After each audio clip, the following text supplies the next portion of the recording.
नमस्कार, स्वागत है फिर से आपका रिपब्लिक सागर मीडिया में। अब तकरीबन 1 बज चुका है। अब 1 बजे यानी कि आज 3 दिसंबर को मध्य प्रदेश की मतगणना के परिणाम आने वाले 230 विधानसभा सीट है मध्य प्रदेश में। इस वक्त जो मध्य प्रदेश का रुझान है, मध्य प्रदेश की हम बात करें 230 विधानसभा सीटों की, तो इसमें भारतीय जनता पार्टी 230 विधानसभा सीटों पर 162 विधानसभा सीटों पर लीड मार रही है। तो भारतीय जनता पार्टी इस वक्त 162 सीटों पर है, तो वहीं पर कांग्रेस महज 65 सीटों पर सिमटती हुई नजर आ रही है। तो ये बहुत ही, जहां पर बोली जा रही थी कि भारतीय जनता पार्टी और कांग्रेस में जोरदार टक्कर है, बहुत ही क्लोज फाइट है, बहुत ही करीबी मामला है, लेकिन जब चुनावी परिणाम आए और मतगणना आए तो ये परिणाम सिर्फ महज एक तरफा दिखाई दिया। यानी कि ऐसा लग रहा है कि भारतीय जनता पार्टी और कांग्रेस में किसी भी प्रकार की फाइट ही नहीं थी। इसमें सबसे बड़ा फैक्टर है जो जीत का कारण बना है भारतीय जनता पार्टी का, लाडली बहना योजना का बना है, जहां पर भारतीय जनता पार्टी पिछले 5 से 6 महीने से मध्य प्रदेश की 1,25,00,000 से भी ज्यादा महिलाओं के अकाउंट में लगातार पैसे डाल रही है। पहले उन्होंने 1,000 रुपए महीने अकाउंट में डाले, अक्टूबर माह से 1,250 रुपए लाडली बहनाओं के अकाउंट में गए। अब वादा है भारतीय जनता पार्टी का कि वो सरकार में आते हैं तो इस राशि को बढ़ाकर वो 3,000 रुपए तक ले जाएंगे, लेकिन ये आने वाला समय बताएगा कि लाडली बहनाओं को राशि कब तक मिलेगी। लेकिन अभी जो फाइट है, इसमें फाइट में मध्य प्रदेश के विधानसभा चुनाव में भारतीय जनता पार्टी बहुत ही बड़ी और प्रचंड जीत के साथ में सामने आ रही है। सबसे पहले हम बात कर रहे हैं सागर जिले की खुरई विधानसभा क्षेत्र के बारे में। अभी हमारे रिकॉर्ड के हिसाब से 6 राउंड कंप्लीट हो चुके हैं खुरई विधानसभा क्षेत्र में, और 6 राउंड के हिसाब से अभी भारतीय जनता पार्टी से प्रत्याशी भूपेंद्र सिंह 11,272 वोटों से लीड मार रहे हैं। तो वहीं पर कांग्रेस से रक्षा राजपूत 11,000 वोटों से पीछे है। ये खुरई विधानसभा क्षेत्र का है जहां पे भारतीय जनता पार्टी का दबदबा बरकरार है और मंत्री भूपेंद्र सिंह 11,000 वोटों से आगे है। इसके बाद हम बात करेंगे रैली विधानसभा क्षेत्र की।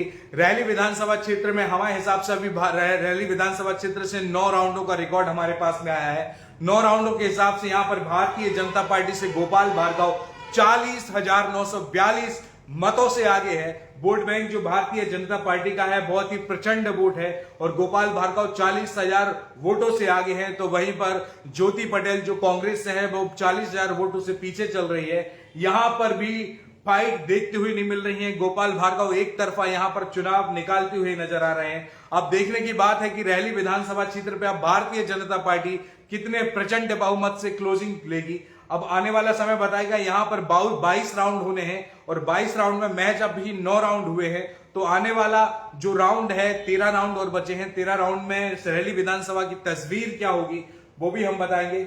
उसके बाद में हम बात कर रहे हैं बीना विधानसभा क्षेत्र की। बीना विधानसभा क्षेत्र में अभी हमारे हिसाब से 9 राउंड वहां पर कंप्लीट हुए हैं और 9 राउंड के बाद में कांग्रेस से एडवोकेट निर्मला सप्रे लगातार 4,000 वोटों से अपनी लीड बनाई हुई है। तो बीना विधानसभा क्षेत्र में इस बार एक नई सीट आ रही है भारतीय जनता पार्टी के हाथों से खिसकती हुई। सागर में 8 विधानसभा सीट हैं जिन पर 6 पर भाजपा रही, तो 2 पर कांग्रेस रही। लेकिन अब 2 जो कांग्रेस की थी वो एक तरफा भारतीय जनता पार्टी की ओर जाती हुई दिखाई दे रही हैं और बीना एक नई विधानसभा क्षेत्र कांग्रेस के हाथ में आती हुई दिख रही है। यहां पर 6 राउंड के बाद निर्मला सप्रे 4,000 वोटों से आगे हैं, तो वहीं 4,000 वोटों से भारतीय जनता पार्टी से महेश राय पीछे हैं। इसके बाद हम बात करेंगे नरियाली विधानसभा क्षेत्र की। नरियाली विधानसभा क्षेत्र में भी बहुत क्लोज फाइट मानी जा रही थी। सभी का आकलन था कि इस बार कांग्रेस से एडवोकेट सुरेंद्र चौधरी इस बार चुनाव निकालेंगे और भारी बहुमत से अब इस बार का विधानसभा चुनाव जीतेंगे। लेकिन अभी जो 4 राउंडों का रुझान आया है, यहां पर नरियाली विधानसभा क्षेत्र में 20 राउंड होंगे और 4 राउंडों का भी रुझान आया है। 4 राउंड के हिसाब से भारतीय जनता पार्टी से इंजीनियर प्रदीप लारिया 2,500 मतों से आगे है, तो वहीं पर 2,500 मतों से पीछे हैं कांग्रेस के सुरेंद्र चौधरी। तो यहां पर भी नरियाली विधानसभा क्षेत्र में जीत का आंकड़ा बरकरार रखते हुए इंजीनियर प्रदीप लारिया आगे हैं। ये लगातार 3 बार विधानसभा चुनाव यहां पर जीत चुके हैं। 2008 का विधानसभा चुनाव इन्होंने जीता, 2013 का जीता, 2018 का जीता। अब 2023 के बाद में अपनी इस जीत को बरकरार रखते हैं या नहीं, ये तो 20 राउंड के बाद ही पता चलेगा। लेकिन अभी भारतीय जनता पार्टी यहां से अपना अपनी लीड बनाए हुए हैं और अपना दबदबा बरकरार किए हैं। अब देवरी विधानसभा क्षेत्र की बात करेंगे। देवरी विधानसभा क्षेत्र का विधानसभा चुनाव बेहद ही इंटरेस्टिंग है। यहां पर परिवर्तन जोर से दिख रहा है। जहां पर कांग्रेस से हर्ष यादव हैं तो वहीं भारतीय जनता पार्टी ने इस बार भाजपा से कांग्रेस से बगावत कर आए ब्रिज बिहारी पटेरिया को इस बार यहां से देवरी विधानसभा क्षेत्र से उम्मीदवार बनाया। यहां पर 19 राउंड होंगे और 7 राउंड कंप्लीट हो चुके हैं और आज भी के राउंड के हिसाब से ब्रिज बिहारी पटेरिया यहां पर लगभग 10,000 की लीडिंग लिए हुए हैं, 10,000 की लीड से आगे है। अब देखते हैं कि जो 19 राउंड होने हैं, 19 राउंड के बाद की तस्वीर देवरी विधानसभा क्षेत्र की क्या रहेगी। यहां पर ये जीत का आंकड़ा बरकरार रखेंगे ब्रिज बिहारी पटेरिया या अप डाउन होगा, ये तो आने वाला समय ही बताएगा। हम अपने चैनल के माध्यम से बताते रहेंगे। अब हम सागर विधानसभा क्षेत्र की बात कर लेते हैं। सागर विधानसभा क्षेत्र में 18 राउंड होने और 5 राउंड कंप्लीट हो चुके हैं रिकॉर्ड के हिसाब से और 5 राउंड में जो अभी आंकड़ा बैठा है, अब यहां पर कांटे की टक्कर है। जहां पर भारतीय जनता पार्टी से शैलेंद्र जैन है तो वहीं पर कांग्रेस से उन्हीं की बहू निधि जैन है। लेकिन अब यहां पर फंसा हुआ और कसा हुआ चुनाव देखने के लिए मिल रहा है, क्योंकि 5 राउंड के बाद में शैलेंद्र जैन महज 830 वोटों से आगे हैं और 830 वोटों से निधि जैन पीछे हैं। अभी 18 राउंड होने हैं लेकिन 5 राउंड बाकी हैं। 5 राउंड हुए हैं और अभी 13 राउंड बाकी हैं। अब 13 राउंडों में क्या परिवर्तन आएगा ये तो देखने के लिए मिलेगा, लेकिन बहुत बड़ी फाइट और बहुत क्लोज फाइट सागर विधानसभा क्षेत्र में देखने के लिए मिल रही है। अब सागर विधानसभा की तस्वीर क्या होगी ये तो अभी हम धीरे धीरे आपके लिए बताएंगे, लेकिन अभी भारतीय जनता पार्टी से शैलेंद्र जैन मैच 830 मतों से अपनी लीड बनाए हुए हैं। इसके बाद हम बात कर रहे हैं सुर्खी विधानसभा क्षेत्र की। सुर्खी विधानसभा क्षेत्र में इस बार की फाइट बिल्कुल अलग नजर आती हुई दिख रही है। लगभग 6 राउंड का रिकॉर्ड अभी हमारे पास में है और यहां से पंडित नीरज शर्मा जो कि कांग्रेस की ओर से प्रत्याशी हैं, अपनी 1000 की लीड बना कर रखे हैं। अभी गोविंद सिंह राजपूत यहां से पीछे दिखाई दे रहा है। अभी पिछली बार के रिकॉर्ड में गोविंद सिंह राजपूत आगे चल रहे थे। अब देखते हैं, इसमें 20 राउंड होने हैं, अभी 5 राउंड हो चुके हैं। लगभग 15 राउंड अभी सुर्खी विधानसभा क्षेत्र से काउंटिंग के हिसाब से बाकी हैं। अब सुर्खी विधानसभा क्षेत्र में क्या परिवर्तन होगा इन 20 राउंड होने के बाद में ये तो वक्त ही बताएगा, लेकिन सुर्खी विधानसभा क्षेत्र से इस बार गोविंद सिंह राजपूत जीतेंगे या नीरज शर्मा जीतेंगे। आप हमें इस कमेंट बॉक्स पर लिखकर जरूर बताइए कि आपका रुझान क्या है और आपके मन में क्या चल रहा है। इसके बाद हम बात करेंगे अगले विधानसभा क्षेत्र के बारे में। अगले विधानसभा क्षेत्र में बंडा विधानसभा क्षेत्र भी काफी कसा हुआ चुनाव बताया जा रहा था, जहां से भारतीय जनता पार्टी से बीरेन सिंह लोधी, कांग्रेस से तरवर सिंह लोधी और वहीं से आम आदमी पार्टी से इस बार भाजपा से बगावत करके आम आदमी पार्टी से यहां पर सुधीर यादव बंडा विधानसभा क्षेत्र से मैदान में उतरे हैं। तो वहीं पर बसपा से कुंवर रणजोर सिंह बुंदेला इस बार अपनी किस्मत आजमा रहे हैं। यहां पर 21 राउंड होने हैं और 7 राउंड अभी हमारे रिकॉर्ड के हिसाब से कंप्लीट हो चुके हैं और 7 राउंड के हिसाब से यहां पर भारतीय जनता पार्टी से बीरेन सिंह लोधी लगभग 14,000 की मतों से अपनी लीड बनाए हुए हैं। यानी कि 14,000 वोटों से बीरेन सिंह लोधी भारतीय जनता पार्टी से आगे चल रहे हैं। वहीं पर तरवर सिंह लोधी जो पिछली बार 2018 का विधानसभा चुनाव लगभग 25,000 मतों से जीते थे, अब वो 14,000 मतों से पीछे दिख रहे हैं। कहीं ना कहीं उनके हाथ से बंडा विधानसभा क्षेत्र लगातार जाती हुई दिख रही है। सो अब बात करेंगे आम आदमी पार्टी की। तो आम आदमी पार्टी का हाल इस तरीके से है कि 7 राउंड होने के बाद भी आम आदमी के पास महज 6,900 वोटों की ही लीड आई है और बहुत पीछे चल रहे हैं। देखा जाए तो लगभग 26,000 वोटों से पीछे चल रही है आम आदमी पार्टी इन 5 राउंडों के हिसाब 7 राउंडों के हिसाब से। और रणजोर सिंह बुंदेला जो कि एक बड़ा चेहरा थे भारतीय जनता पार्टी का, इन्होंने भी बगावत की भाजपा से और बहुजन समाज पार्टी से इस बार देवरी विधानसभा क्षेत्र से है। लेकिन 7 राउंड होने के बाद मैच 3,220 वोट ही आए हैं। बहुत बड़ा वोट बैंक इनके हाथ में नहीं आया। कहा जा रहा था कि बहुत बड़ा झटका लगेगा भारतीय जनता पार्टी को इन 2 बड़े नेताओं के जाने के बाद, लेकिन ऐसा हुआ नहीं। भारतीय जनता पार्टी ने अपनी पहली लिस्ट में बीरेन सिंह लोधी को बंडा विधानसभा क्षेत्र से उम्मीदवार घोषित किया था लगभग 2 से ढाई महीने पहले, जब विधानसभा चुनाव की दिनांकों की घोषणा नहीं हुई थी। उस वक्त बीरेन सिंह लोधी को बंडा विधानसभा क्षेत्र से अपना प्रत्याशी घोषित किया था और उनका प्रत्याशी घोषित करना कहीं ना कहीं भारतीय जनता पार्टी को एक बहुत बड़ा प्रॉफिट दे रहा है, बहुत बड़ी बेनिफिट दे रहा है और बहुत बड़ी जीत भी यहां पर लाके दे रहा है। यानी कि भारतीय जनता पार्टी जो बोल रही थी कि हमने मास्टर स्ट्रोक माना है, कहीं ना कहीं वहां के प्रत्याशी नकार रहे थे, लेकिन ये भारतीय जनता पार्टी का सबसे बड़ा मास्टर स्ट्रोक कहलाएगा अगर यहां से भारतीय जनता पार्टी से बीरेन सिंह लोधी यहां से चुनाव लड़ाते हैं, निकालते हैं। 21 यहां पर राउंड होने हैं, 7 राउंड बाकी खत्म हो चुके हैं। वो 7 राउंडों के हिसाब से 14,000 वोटों से लीड, बहुत बड़ी लीड मानी जा रही है। अब हम बात करेंगे, सबसे पहले हम बात करेंगे खुरई विधानसभा क्षेत्र के बारे में।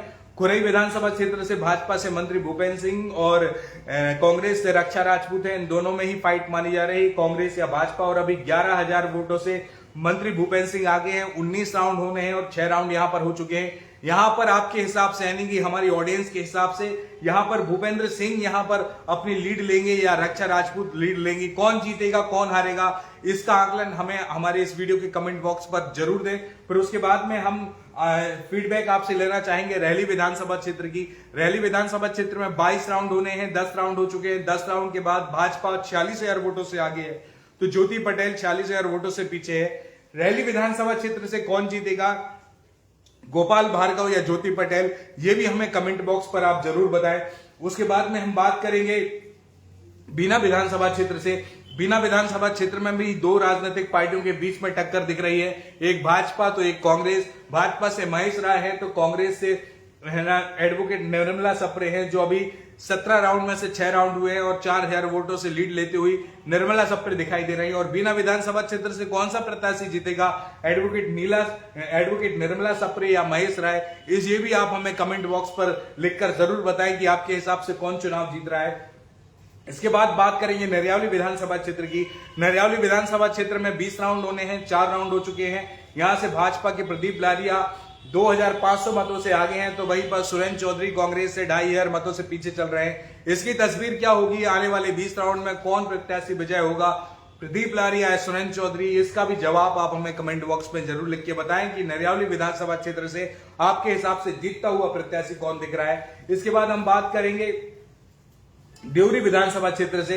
देवरी विधानसभा क्षेत्र में 19 राउंड होने हैं, जिसमें से 8 राउंड हो चुके हैं। 8 राउंड के हिसाब से भारतीय जनता पार्टी से ब्रिज बिहारी पटेरिया 12,887 वोटों की लीड लेते हुए दिख रहे हैं, तो वहीं पर 12,000 वोटों से पीछे हर्ष यादव दिख रहे हैं। यहां पर भी 2 राजनीतिक पार्टियों के बीच की टक्कर है, भाजपा और कांग्रेस।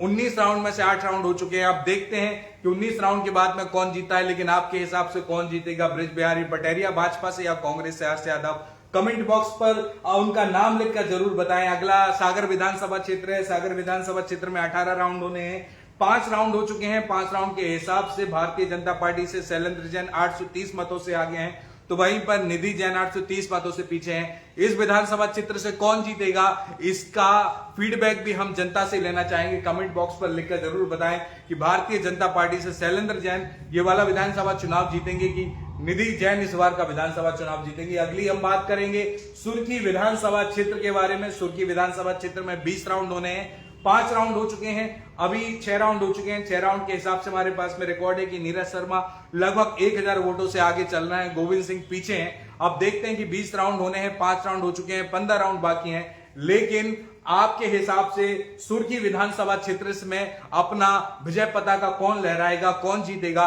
भाजपा से गोविंद सिंह या कांग्रेस से पंडित नीरज शर्मा? आपका फीडबैक क्या कहता है, उसको भी आप कमेंट बॉक्स पर लिखकर जरूर जरूर जरूर बताएं। और अगली जो विधानसभा क्षेत्र है हमारी, अगली विधानसभा क्षेत्र है बंडा विधानसभा। बंडा विधानसभा में भारतीय जनता पार्टी से बीरेन सिंह लोधी, तो कांग्रेस से तरवर सिंह है। इन्हीं दोनों के बीच में लगभग फाइट बताई जा रही है। 21 राउंड होने हैं, 8 राउंड हो चुके हैं। 8 राउंड के हिसाब से अभी 15,000 वोटों की लीड से वीरेंद्र सिंह लोधी आगे हैं, 15,475 लीड से। अब देखते हैं कि बंडा विधानसभा क्षेत्र में कौन बाजी मारेगा, वीरेंद्र सिंह लोधी मारेंगे, तरवर सिंह मारेंगे, या आम आदमी पार्टी से सुधीर यादव मारेंगे? आप हमें कमेंट बॉक्स पर लिख के जरूर बताएं। और हम पूरे मध्य प्रदेश की बात करते हैं। पूरे मध्य प्रदेश में 230 विधानसभा सीट है। 230 विधानसभा सीटों पर मध्य प्रदेश में सरकार बनाने के लिए जो बहुमत के आंकड़े चाहिए, वो 116 विधानसभा सीटों पर एक राजनीतिक दल के विधायक होने चाहिए। 116 विधानसभा सीटों के हिसाब से मध्य प्रदेश में वही सत्ता बनाएगा जिस पार्टी के पास में 116 विधानसभा सीटें आएंगी। लेकिन जो अभी वर्तमान का आंकड़ा दिख रहा है, उसमें भारतीय जनता पार्टी 163 विधानसभा सीटों पर लीड लेती हुई दिख रही है, तो वहीं पर कांग्रेस कहीं ना कहीं 64 लीडों पर, यानी कि 64 सीटों पर सिमटती हुई नजर आ रही है। जहां पर भाजपा और कांग्रेस के बीच में इस बार जोरदार टक्कर दिखाया जा रहा था, लेकिन वो जोरदार टर्क का एक तरफा हो गया। अब इस आंकड़ों को देखते हुए कहीं से नहीं लगता कि इन दोनों के बीच में कंपटीशन था या इतनी ही बड़ी लड़ाई थी जितनी बड़ी दिखाई जा रही थी। अब देखते हैं कि मध्य प्रदेश में कौन सरकार बना रहा है। आखिर भारतीय जनता पार्टी अपनी सरकार बनाती है या फिर कांग्रेस सरकार बनाती है। अभी खुले तौर पर भी नहीं कहा जा सकता कि भारतीय जनता पार्टी ही लीड लेगी या कांग्रेस लेगी, लेकिन इन विधानसभा चुनाव के यानी कि मतगणना का जब क्लोजर होगा तो आपके हिसाब से मध्य प्रदेश में कौन सरकार बनाएगा और कौन सत्ता से बाहर जाएगा, ये भी आप हमें कमेंट बॉक्स में अवश्य बताएं। दो ही राजनीतिक दलों में मध्य प्रदेश में लड़ाई है, एक भारतीय जनता पार्टी तो दूसरी कांग्रेस। मध्य प्रदेश में जो भी सरकार बनाएगा आपके हिसाब से जो पार्टी दिख रही है तो हमारे कमेंट बॉक्स पर जरूर बताएं। फिलहाल इस एपिसोड में इतना ही। मैं भूपेंद्र सिंह रिपब्लिक सागर मीडिया की ओर से आप सभी से विदा लेता हूं। जय हिंद, जय भारत। और अपडेट के लिए हमारे चैनल के साथ में बने रहिए और इतना प्यार देने के लिए चैनल के लिए बहुत बहुत धन्यवाद आपका।